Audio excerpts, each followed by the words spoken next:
Thanks for joining us at xam.com for this Forex Preview video. We'll be having a look at UK's GDP and, of course, the outlook for the pound. I'm Christina Marujos, and joining me today is investment analyst Marios Hadjikyriacos. Marios, the United Kingdom is reporting its Q4 GDP numbers on Friday, covering a time when most of the UK was under strict lockdowns. Therefore, a disappointing print cannot be ruled out. However, the appetite in the markets suggests investors are unlikely to be too fazed by a weak report and instead are riding high on the vaccine optimism. Could Friday's GDP report dent the pound's gains?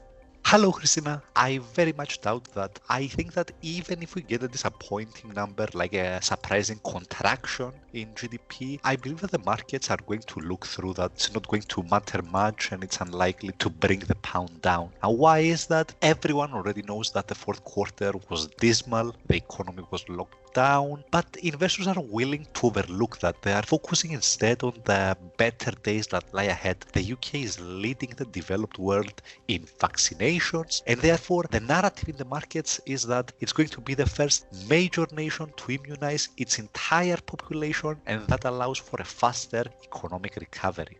As far as the pound is concerned, the stars have really aligned lately. Not only is the UK the vaccine champion, but the brighter economic outlook has also seen the markets price out rate cut expectations from the Bank of England. And at the same time, Brexit risks have receded, and most importantly perhaps, risk sentiment continues to be very supportive of the pound.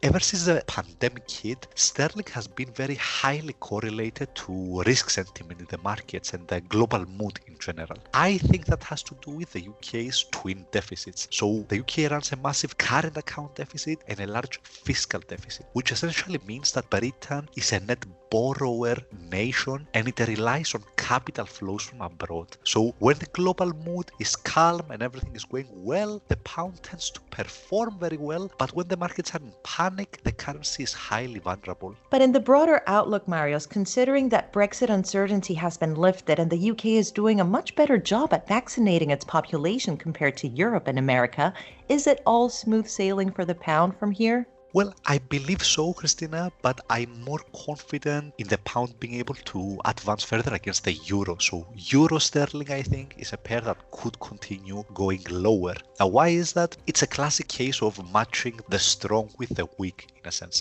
So the UK has now vaccinated most of its elderly population, which is most at risk from the virus, which means that hospitalizations are likely to fall dramatically in the coming weeks and that the UK economy is going to reopen in a sustainable manner. Now, if you look to the euro area, the pace of vaccinations has been painfully slow so far. That implies a slower economic recovery, and I think that this divergence in economic fortunes is already reflected in euro sterling and is likely to keep the pair under pressure. For cable, I'm not quite as confident. We've already seen powerful gains in the pair, but the US economy is strong as well, so that might be a trickier situation. Marios, thank you for joining me today, and thank you for watching this Forex Preview on UK GDP and the pound here at xam.com.